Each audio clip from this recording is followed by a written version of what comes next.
Hey buddies, welcome to Python for Toddler series.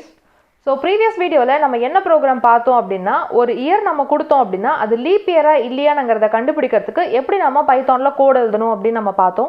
So previous video பார்க்காம யாராவது ஸ்ட்ரைட்டா அந்த வீடியோ பார்த்துட்டு இருக்கீங்க அப்படினா so please நீங்க அந்த வீடியோவும் போய் பாருங்க so that நம்ம ஃபர்தரா பார்க்க போற programs எல்லாமே உங்களுக்கு இன்னும் பெட்டரா புரியும்.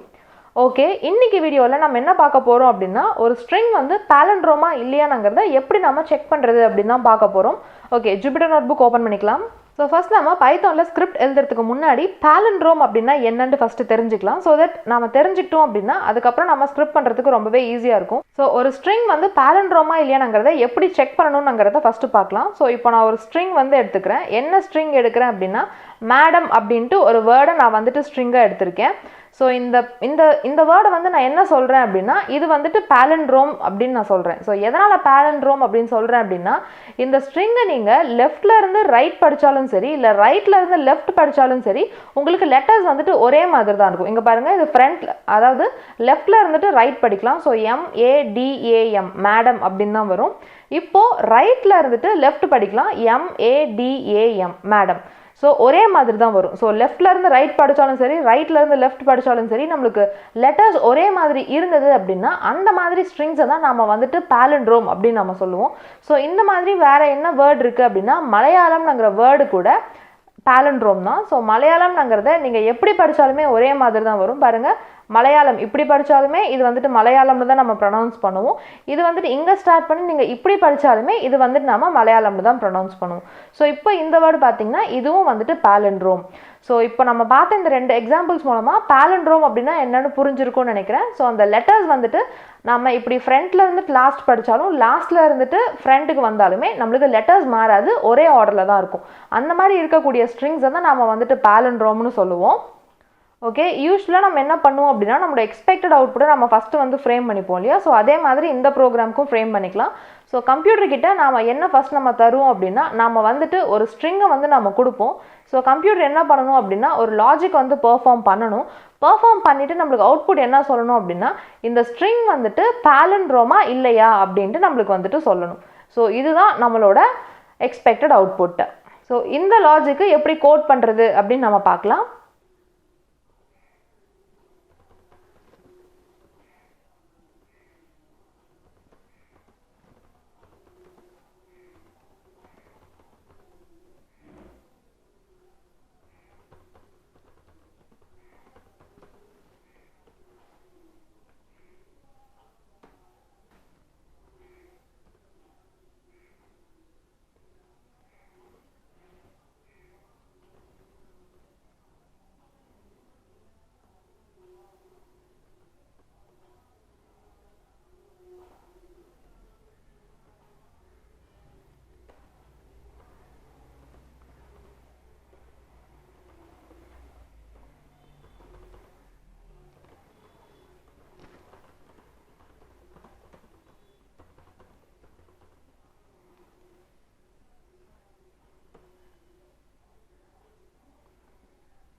ஓகே, இப்போ இந்த கோடை நம்ம ரன் பண்ணலாம். ஸோ ரன் பண்ணோம்னா நம்மக்கிட்ட ஒரு வேர்டு கேட்குது. நம்ம வந்துட்டு ஒரு வேர்டு தரலாம். ஃபார் நம்ம எக்ஸாம்பிளில் பார்த்தா மேடம்ங்கிற வேர்டே கொடுத்துட்டு என்டர் தரலாம்.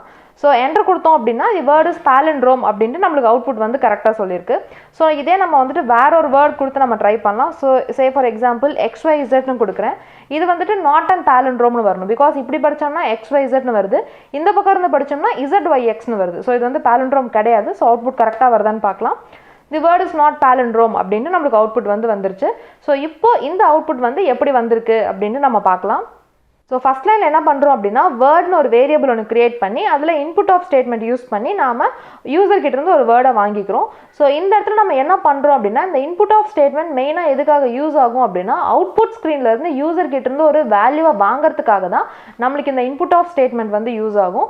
ஸோ இந்த இன்புட் ஆஃப்னு கொடுத்துட்டு நம்ம உள்ள என்ன தரோமோ அது வந்துட்டு இந்த இடத்துல அப்படியே நம்மளுக்கு வந்து டிஸ்பிளே ஆகும். டிஸ்பிளே ஆகிட்டு நமக்கு ஒரு கர்சர் பிளிங்க் ஆகும். நம்ம ஒரு வேர்ட் நம்ம என்ன வேல்யூ தரோமோ அதை வந்துட்டு இந்த வேர்டில் போயிட்டு நம்மளுக்கு சேவ் பண்ணி வச்சிருவோம். So by default input statement வந்துட்டு ஸ்ட்ரிங்கில் தான் வாங்கும். ஸோ இந்த வேர்டுமே நம்மளுக்கு ஸ்ட்ரிங்கில் தான் வேணும். பிகாஸ் இந்த ஒரு நம்ம தரப்போகிற ஸ்ட்ரிங் தான் பாலிண்ட்ரோமா இல்லையானங்கிறத நம்ம செக் பண்ண போகிறோம். ஸோ அதனால நம்ம இந்த இடத்துல இன்ட் ஆஃபோ இல்லை ஃப்ளோட் ஆஃபோ அந்த மாதிரி எந்த மெத்தட்ஸுமே நம்ம யூஸ் பண்ண கிடையாது. பை டிஃபால்ட் இது வந்து ஸ்ட்ரிங்காகவே இருக்கிறதுனால நம்ம எந்த ஒரு டைப் கன்வர்ஷன்ஸும் பண்ண வேண்டியது கிடையாது. ஸோ ஃபர்ஸ்ட் லைனில் ஒரு வேல்யூவை நம்ம வந்து வாங்கியாச்சு. ஸோ இப்போ வேர்ட் அப்படின்னு ஒரு வேரியபிளில் என்ன இருக்குது அப்படின்னா இந்த இடத்துல நம்ம கொடுத்துருக்குற XYZங்கிற வேல்யூ இப்போ நம்ம கிட்ட இருக்கு. ஸோ இது ஸ்ட்ரிங்னால டபுள் கோட்ஸ் போட்டுக்கலாம். செகண்ட் லைனில் என்ன பண்ணுறேன் அப்படின்னா REV அப்படின்ட்டு ஒரு வேரியபிள் வந்து யூஸ் பண்ணுறேன். ஸோ ரிவர்ஸ்ங்கிறதுக்கான ஷார்ட் ஃபார்மில் நான் இந்த இடத்துல சும்மா REV அப்படின்ட்டு என்னோட வேரியபிளுக்கு நான் நேம் பண்ணியிருக்கேன். என்ன பண்ணுறேன் அப்படின்னா இந்த இடத்துல வேர்ட் கொடுத்துட்டு இந்த இடத்துல இந்த கான்செப்டை நம்ம என்னென்னு பார்த்துருந்தோம் அப்படின்னா ஸ்ட்ரிங் ஸ்லைசிங்ங்கிற கான்செப்டை நம்ம வந்து பார்த்துருந்தோம். ஸோ இந்த இடத்துல யாருக்காவது ஏதாவது டவுட் இருந்தது அப்படின்னா ப்ரீவியஸாக நம்ம போட்டிருக்க ஸ்ட்ரிங் கான்செப்ட்ஸில் இருக்கக்கூடிய தியரி வீடியோஸ் பாருங்கள், உங்களுக்கு இன்னும் பெட்டராக புரியும். பிகாஸ் ஸ்ட்ரிங் ஸ்லைசிங்னா என்ன, அது எப்படி ஒர்க் ஆகுதுங்கிறத நம்ம டீட்டெயில்டாக சொல்லியிருக்கோம். ஸோ இப்போது இந்த இடத்துல நம்ம என்ன பண்ணுறோம் அப்படின்னா ஸ்ட்ரிங் ஸ்லைசிங் பண்ணுறோம். ஸோ எப்படி எந்த வேர்டை நம்ம ஸ்லைஸ் பண்ணுறோம் அப்படின்னா வேர்டில் என்ன வாங்கியிருக்கோமோ அதை வந்து நம்ம ஸ்லைஸ் பண்ணுறோம். அதாவது இந்த XYZை நம்ம வந்து ஸ்லைஸ் பண்ணுறோம். ஸோ இந்த இடத்துல ஆக்சுவலாக என்ன நடக்கும்ங்கிறத இப்போ நாம் ஒரு 2-3 எக்ஸாம்பிள்ஸில் நம்ம வந்துட்டு கிளியராக பார்க்கலாம். ஸோ தட் இன்னும் கொஞ்சம் பெட்டராக புரியும்.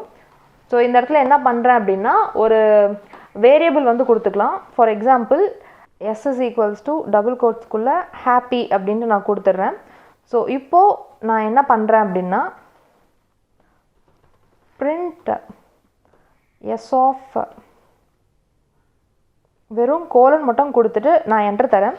ஸோ என்ட்ரு தரும்போது பார்த்தீங்கன்னா இந்த இடத்துல ஹாப்பிங்கிற வேர்டு வந்துட்டு எனக்கு அப்படியே பிரிண்ட் ஆகிருக்கு. ஸோ இதே கூட காப்பி பண்ணி இந்த இடத்துல பேஸ்ட் பண்ணிவிட்டு இந்த இடத்துல நான் என்ன தரேன் அப்படின்னா வேல்யூஸ் தரேன். 0ல் இருந்துட்டு 5 வரைக்கும் கொடுத்துட்டு நான் என்ட்ரு தரேன். ஸோ இப்போ பார்த்தீங்கன்னா இதுக்குமே எனக்கு இந்த இடத்துல ஹாப்பின்னு தான் அவுட்புட் வந்து வந்திருக்கு. ஸோ இதுதான் நம்ம வந்துட்டு ஸ்ட்ரிங் ஸ்லைசிங் அப்படின்னு சொல்லுவோம். ஸோ இந்த 2 இடத்துல என்ன நடக்குதுன்னு பார்க்கலாம். ஸோ எஸ்ங்கிறதுல ஒரு ஸ்ட்ரிங் நான் கொடுத்துட்டு S ஆஃப்ல என்ன பிரிண்ட் பண்ண சொல்கிறேன் அப்படின்னா வெறும் கோலன் மட்டும் கொடுத்தேன் அப்படின்னா என்ன அர்த்தம்னா இந்த எஸ்ல என்ன வேர்டு ஸ்டோரே இருக்கோ அதை கம்ப்ளீட்டாக பிரிண்ட் பண்ணு அப்படின்னு அர்த்தம். ஸோ எஸ்ல என்ன ஸ்டோரே இருக்குது அப்படின்னா ஹாப்பின்னு பிரிண்ட் ஆயிருக்கு, அதை நம்மளுக்கு இந்த இடத்துல கம்ப்ளீட்டாக பிரிண்ட் பண்ணியிருக்கு. ஸோ இந்த இடத்துல நான் என்ன சொல்கிறேன் அப்படின்னா இந்த எஸ்ஸில் நான் இந்த இடத்துல என்னோட ஸ்டார்ட் வேல்யூ அதுக்கப்புறமேட்டு இந்த இடத்துல எண்டு வேல்யூ அப்படின்னு சொல்லுவாங்க. ஸோ இந்த எண்டு வேல்யூ நான் இந்த இடத்துல வந்து பிரிண்ட் பண்ணுறேன். ஸோ இப்போ இந்த இடத்துல ஹாப்பிங்கிறது எப்படி சேவ் ஆகிருக்குன்னு பார்க்கலாம். ஸோ HAPPY ஹாப்பின்னு இருக்கா. ஸோ இதுக்கு வந்துட்டு 0, இது வந்து 1, இது வந்து 2, இது வந்து 3, இது வந்து 4. ஸோ என்னோட ஸ்டார்ட் வேல்யூ நான் என்ன தரேன் அப்படின்னா ஸ்டார்ட் வேல்யூ 0 அப்படின்னு தரேன். ஸோ எண்டு வேல்யூ 4 இல்லையா, எனக்கு 4 வரைக்கும் வேணும். ஸோ அதனால் நான் என்ன பண்ணுறேன் அப்படின்னா எண்டு +1. ஸோ இந்த இடத்துல நான் 5 அப்படின்னு கொடுத்தேன் அப்படின்னா எனக்கு 0லேருந்து 5 வரைக்கும் இருக்கக்கூடியது எனக்கு வந்து அப்படியே பிரிண்ட் பண்ணிவிடும். ஸோ ஒரு நம்பர் நம்ம சேர்த்து கொடுத்தா தான் நம்மளுக்கு இந்த லாஸ்ட் லெட்டர் வரைக்கும் வரும். அதனால தான் இந்த இடத்துல நம்ம எண்டு +1 நம்ம கொடுத்துக்கிறோம். ஸோ அதனால தான் இந்த இடத்துல 0ல் இருந்துட்டு 4 வரைக்கும் என்னென்ன வேல்யூஸ் இருக்கோ அது எல்லாத்தையுமே நம்மளுக்கு இந்த இடத்துல நம்மளுக்கு பிரிண்ட் பண்ணியிருக்கு. ஸோ இதுவே இன்னும் வேறு ஒரு சில எக்ஸாம்பிள்ஸில் பார்க்கலாம். ஸோ இதையே காப்பி பண்ணி இன்னொரு செல்லில் நான் பேஸ்ட் பண்ணிவிட்டு இந்த இடத்துல இன்னொரு என்ன வேல்யூ தரேன் அப்படின்னா ஒரு கோலன் கொடுத்துட்டு ஒரு 1 கொடுத்துட்டு நான் வந்துட்டு என்னோடய கோடை ரன் பண்ணுறேன். ஸோ இப்போ ரன் பண்ணும்போதும் பார்த்தீங்கன்னா எனக்கு வந்து அவுட்புட் அதே மாதிரி தான் வந்திருக்கு. ஸோ இந்த இடத்துல என்ன பண்ணுறோம் அப்படின்னா 3 பேராமீட்டர்ஸ் தரும். ஸோ ஒன்று வந்துட்டு ஸ்டார்ட் வேல்யூ, ஒன்று வந்துட்டு எண்டு வேல்யூ, இன்னொன்று வந்துட்டு ஸ்டெப் வேல்யூ அப்படின்னு சொல்லுவாங்க. ஸோ இந்த ஸ்டெப் வேல்யூனா என்ன அப்படின்னா இப்போ ஃபஸ்ட்டு கர்சர் இங்கே இருக்குது அப்படின்னா எத்தனை ஸ்டெப்பு எடுத்து வைக்கணுங்கிறத நாம் இந்த இடத்துல வந்து சொல்லுவோம். ஸோ இந்த இடத்துல நம்ம இந்த மாதிரி எதுவுமே தரல அப்படின்னா பை டிஃபால்ட்டாக நம்மளுக்கு வந்து வேல்யூஸ் ஃபஸ்ட்லேருந்து லாஸ்ட் வரைக்கும் எடுத்துக்கும். அதே மாதிரி நம்ம ஸ்டெப் வேல்யூவும் அதாவது இந்த இடத்துல நம்ம எந்த வேல்யூ நம்ம தராமல் இருந்தோம் அப்படின்னா அதுவுமே பை டிஃபால்ட் வேல்யூ வந்து 1ன்னு இருக்கும். ஸோ இந்த கான்செப்ட்ஸ் எல்லாம் தான் நம்ம தியரிட்டிக்கலாக நம்ம முன்னாடி எக்ஸ்பிளைன் பண்ணியிருந்தோம். ஸோ இப்போ இந்த ப்ரோக்ராமுக்கு தேவைங்கிறதுனால ஜஸ்ட் அவுட்லைனாக மட்டும் நான் இந்த இடத்துல என்ன நடக்குது அப்படின்னு சொல்கிறேன். ஸோ இப்போ இந்த இடத்துல 0, 5, 1 கொடுத்துருக்கோமா. ஸோ ஸ்டார்ட் வேல்யூ வந்து 0, எண்டு வேல்யூ வந்து 5ன்னு கொடுத்துருக்கோம், ஸ்டெப் வந்து 1ன்னு கொடுத்துருக்கோம். ஸோ 0லேருந்து 5 வரைக்கும் அப்படின்னா ஹாப்பிங்கிற வேர்டு அப்படியே இருக்கும். ஸ்டெப் 1 கொடுத்துருக்கிறதுனால என்ன நடக்கும் அப்படின்னா ஃபஸ்ட்டு ஹெச்சில் இருக்கா, அடுத்து ஒரு ஸ்டெப் எடுத்து வைக்கும், ஏல இருக்கிறத பிரிண்ட் பண்ணும், அடுத்து ஒரு ஸ்டெப் வைக்கும், பியை பிரிண்ட் பண்ணும், அப்புறம் ஒரு ஸ்டெப், அதுக்கப்புறம் ஒரு ஸ்டெப், இந்த மாதிரி ஒவ்வொரு ஸ்டெப்பாக நம்மளுக்கு வந்து பிரிண்ட் பண்ணும். ஸோ இதுவே இந்த இடத்துல நான் இந்த இடத்துல 1 கொடுக்காம நான் இந்த இடத்துல வேல்யூ வந்துட்டு மாற்றுறேன். 1 இல்லாமல் இந்த இடத்துல 2 கொடுத்துட்டு இப்போ நான் ரன் பண்ணுறேன். இப்போ ரன் பண்ணும்போது பார்த்தீங்கன்னா எனக்கு வந்து HPY மட்டும்தான் பிரிண்ட் பண்ணியிருக்கு. பிகாஸ் ஃபஸ்ட்டு வந்து கர்சர் எங்கே இருக்கும் அப்படின்னா ஸோ ஃபஸ்ட்டு வந்து ஹெச்சில் இருக்கும், ஹெச்சை பிரிண்ட் பண்ணிவிடும். நம்ம 2 ஸ்டெப் எடுத்து வைக்க சொல்லியிருக்கோம். ஸோ என்ன பண்ணோம் அப்படின்னா இங்கேருந்து 1, 2 இந்த இடத்துக்கு வந்து நிற்கும். ஸோ இந்த லெட்டரை நம்மளுக்கு வந்து அடுத்து பிரிண்ட் பண்ணும். ஸோ அடுத்து பியை பிரிண்ட் பண்ணும். அடுத்து நம்ம 2 ஸ்டெப்ஸ் வைக்க சொல்லியிருக்கிறதுனால 1 2 இந்த இடத்துல வந்து நிற்கும். ஸோ இந்த இடத்துல y இருக்கனால y-ஐ பிரிண்ட் பண்ணும். ஸோ இங்கே இருக்க h, இங்கே இருக்க p, இங்கே இருக்க y-ஐ மட்டும் நம்மளுக்கு இந்த இடத்துல பிரிண்ட் பண்ணுது. ஸோ இந்த மாதிரி தான் start value, end value, step value நம்ம வந்துட்டு ஸ்ட்ரிங் ஸ்லைசிங்கில் தருவோம். ஸோ இன்னும் ஒரே ஒரு எக்ஸாம்பிள் மட்டும் நம்ம பார்க்கலாம். ஸோ சேம் இதே நான் வந்து காப்பி பண்ணி இந்த இடத்துல நான் திரும்ப பேஸ்ட் பண்ணிவிட்டு இந்த இடத்துல என்ன பண்ணுறேன் அப்படின்னா எந்த வேல்யூஸுமே நான் இந்த இடத்துல கொடுக்காம இருக்கேன். ஸோ இப்போ இந்த மாதிரி எந்த வேல்யூஸுமே கொடுக்காம என்னோட கோடை ரன் பண்ணேன் அப்படின்னா எனக்கு வந்து ஹாப்பினே தான் பிரிண்ட் ஆகும். பிகாஸ் இந்த இடத்துல நான் எந்த வேல்யூஸுமே நம்ம கொடுக்காம இருந்தேன் அப்படின்னா எனக்கு வந்துட்டு பை டிஃபால்ட், அதாவது ஸ்டார்ட்டோட வேல்யூ, எண்டோட வேல்யூ, ஸ்டெப்போட வேல்யூ பை டிஃபால்ட் வந்துட்டு ஸ்டார்டிங்லேருந்து எண்ட் வரைக்கும் பிரிண்ட் ஆகணுன்ட்டு தான் பைத்தான் ஸ்கிரிப்ட் பண்ணும்போதே எழுதியிருப்பாங்க. ஸோ இந்த மாதிரி நான் எம்டியாக கொடுத்தேன் அப்படின்னா, அதாவது ஸ்டார்ட் வேல்யூ எதுவுமே கொடுக்காம, எண்ட் வேல்யூ எதுவுமே கொடுக்காம, ஸ்டெப் வேல்யூ எதுவுமே கொடுக்காம வெறும் கோலன் மட்டும் கொடுத்தேன் அப்படின்னா என்ன ஸ்ட்ரிங் இருந்ததோ அப்படியே எனக்கு வந்து அது வந்து அவுட்புட்டாக பிரிண்ட் பண்ணிடும். ஸோ இதுவே இந்த இடத்துல இதே கூட இன்னும் கொஞ்சம் மாடிஃபை பண்ணலாம். இப்போ இந்த இடத்துல ஒரே ஒரு ஆல்ட்ரேஷன் தான் பண்ணுறேன். என்ன பண்ணுறேன் அப்படின்னா -1 அப்படின்னு கொடுத்துட்டு நான் வந்து ரன் பண்ணுறேன். ஸோ இப்போ ரன் பண்ணும்போது பார்த்தீங்கன்னா என்ன நடந்திருக்கு அப்படின்னா லெட்டர்ஸ் அப்படியே எனக்கு வந்து ரிவர்ஸில் பிரிண்ட் ஆயிருக்கு. ஸோ எப்படி பிரிண்ட் ஆயிருக்கு அப்படின்னா ஹாப்பிங்கிறது நம்ம கொடுத்துருக்குற ஸ்ட்ரிங்கு இந்த இடத்துல -1 நம்ம கொடுத்துருக்கிறதுனால என்ன ஆகிருக்கு அப்படின்னா ஃபஸ்ட்டு ஒய்யை பிரிண்ட் பண்ணிவிட்டு அப்புறம் பி பிரிண்ட் பண்ணிவிட்டு அதுக்கப்புறம் பி, அதுக்கப்புறம் ஏ, அதுக்கப்புறம் ஹெச், அதாவது இந்த இடத்துல இருந்து இப்படி நம்மளுக்கு லெட்டர்ஸை வந்து பிரிண்ட் பண்ணியிருக்கு. ஸோ இந்த இடத்துல நம்ம -1 எதுக்காக தரோம் அப்படின்னா இந்த இடத்துல ஸ்ட்ரிங்கை ரிவர்ஸாக பிரிண்ட் பண்ணுறதுக்காக. சப்போஸ் ஒரு சில இடத்துல நம்மளுக்கு ஸ்ட்ரிங் ரிவர்ஸ் பண்ணுற மாதிரி தேவைப்படும். ஸோ நம்ம ப்ரோக்ராமில் நம்ம இப்போ யூஸ் பண்ணுற மாதிரி இந்த மாதிரி இடத்துல நம்ம இந்த மாதிரி -1 அப்படின்ட்டு கொடுத்துக்கலாம். ஸோ இந்த இடத்துல நம்ம என்ன சொல்லியிருக்கோம் அப்படின்னா ஸ்டார்ட் வேல்யூ நம்ம எதுவுமே நம்ம வந்துட்டு மென்ஷன் பண்ணல, எண்டு வேல்யூமே நம்ம வந்துட்டு எதுவுமே மென்ஷன் பண்ணல. ஸோ எதுவுமே மென்ஷன் பண்ணாததுனால பை டிஃபால்ட் ஃபஸ்ட்டில் இருந்துட்டு லாஸ்ட் வரைக்கும் அது இருக்கிற எல்லா லெட்டர்ஸுமே அது வந்து ரீட் பண்ணும். ஸோ இந்த இடத்துல நம்ம ஸ்டெப் வேல்யூ -1 கொடுத்துருக்கிறதுனால என்ன நடக்கும் அப்படின்னா கர்சர் வந்து இந்த இடத்துல இருக்கும். ஸோ இதோட பொசிஷன் நம்ம 0ன்னு பார்த்தோம் இல்லையா, ஸோ இதோட பொசிஷன் 0ன்னு பார்த்தோம் இல்லையா. ஸோ இந்த பக்கம் இருந்து வரும்போது, அதாவது ரைட் சைடில் இருந்து வரும்போது இதோட பொசிஷன் என்ன அப்படின்னா இந்த ஒய்யோட பொசிஷன் வந்துட்டு இது வந்து -1, இது -2, இது -3, இது -4, இது -5. ஸோ இப்படி போச்சு அப்படின்னா இது வந்துட்டு 0 1 2 3 4ன்னு போகும். இந்த பக்கம் இருந்து வந்ததுன்னா -1 2 3 4 5ன்னு வரும். நம்ம -1 கொடுத்துருக்கிறதுனால கர்சர் வந்து இப்போ இந்த இடத்துல நின்றுட்டு இருக்கும். ஸோ இப்போ இது வந்து இப்படி ஒன்றா நம்மளுக்கு வந்து பிரிண்ட் பண்ணிட்டு போகுது. அதனால தான் நம்மளுக்கு இந்த இடத்துல ரிவர்ஸில் வந்திருக்கு. ஸோ இப்போ இந்த கான்செப்ட் பார்த்ததுக்கு அப்புறமேட்டு நம்ம மேலே போட்டிருக்க ப்ரோக்ராம் லைன் உங்களுக்கு கிளியராக புரியும்னு நினைக்கிறேன். ஸோ இப்போது இந்த இடத்துல நம்ம என்ன கொடுத்துருக்கோம் அப்படின்னா வேர்ட் ::1 அப்படின்னு கொடுத்துருக்கோம். ஸோ -1 அப்படின்னா நம்ம முன்னாடியே பார்த்த மாதிரி நம்ம வேர்டில் என்ன இருக்குது அப்படின்னா டபுள் கோட்ஸ்குள்ளே எக்ஸு ஒய் இசட் இருந்ததா. ஸோ இப்போ இந்த லைனில் நம்ம -1 கொடுத்துருக்கோம். ஸோ இப்போ இந்த இடத்துல என்ன ஆகும் அப்படின்னா இதோட ரிவர்ஸ் ஃபார்ம் வரும். அப்போது இசட்டு ஒய் எக்ஸ், அப்போது ஃபஸ்ட் லெட்டர் வந்து இசட்டு, செகண்ட் லெட்டர் வந்துட்டு ஒய், தேர்ட் லெட்டர் வந்து எக்ஸ்ன்னு இருக்கும். இதை வந்து எங்கே ஸ்டோர் பண்ணும் அப்படின்னா இதை வந்து REVங்கிற வேரியபிளில் நம்மளுக்கு எடுத்துகிட்டு போய் ஸ்டோர் பண்ணிடும். ஸோ இப்போ அடுத்த இஃப் கண்டிஷனில் என்ன செக் பண்ணுறோம் அப்படின்னா REV = வேர்டா அப்படின்னு பார்க்குறோம். அதாவது இந்த வேர்டில் இருக்கிற கண்டென்ட்டும் இந்த ரிவர்ஸில் இருக்க கண்டென்ட்டும் ஒரே கண்டென்ட்டான்னு பார்க்குறோம். இருந்துச்சு அப்படின்னா இதை வந்துட்டு இந்த பிரிண்ட் ஸ்டேட்மெண்ட்டை பிரிண்ட் பண்ணும், இல்லாட்டி இந்த பிரிண்ட் ஸ்டேட்மெண்ட் பிரிண்ட் பண்ணுன்னு சொல்லியிருக்கோம். ஸோ இந்த இடத்துல இது ரெண்டுமே வந்துட்டு ஒரே வேர்டு கிடையாது. ஸோ இந்த இஃப் ஸ்டேட்மெண்ட் நம்மளுக்கு ரன் ஆகாமல் நம்மளுக்கு இந்த எல்ஸ் ஸ்டேட்மெண்ட் வந்துட்டு ரன் ஆகும்.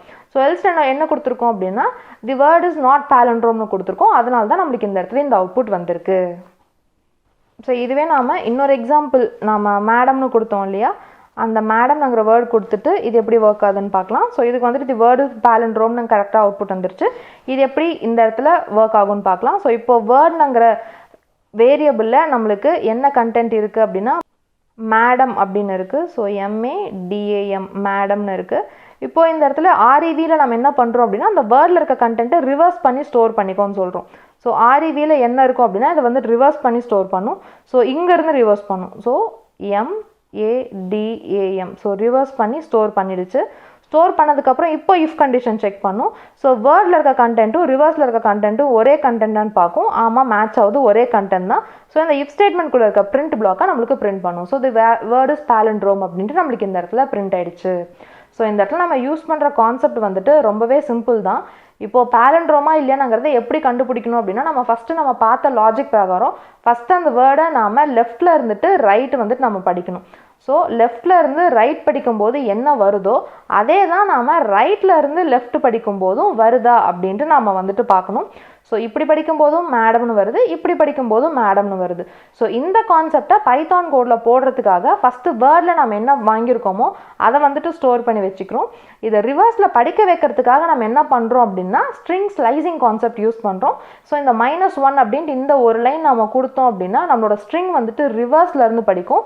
ஸோ இப்போ நம்ம ஃபஸ்ட்டு அதாவது லெஃப்ட் டு ரைட் படித்ததை நம்ம எதில் ஸ்டோர் பண்ணியிருக்கோம் அப்படின்னா வேர்டுங்கிற வேரியபிளில் நம்ம வந்துட்டு ஸ்டோர் பண்ணியிருக்கோம்.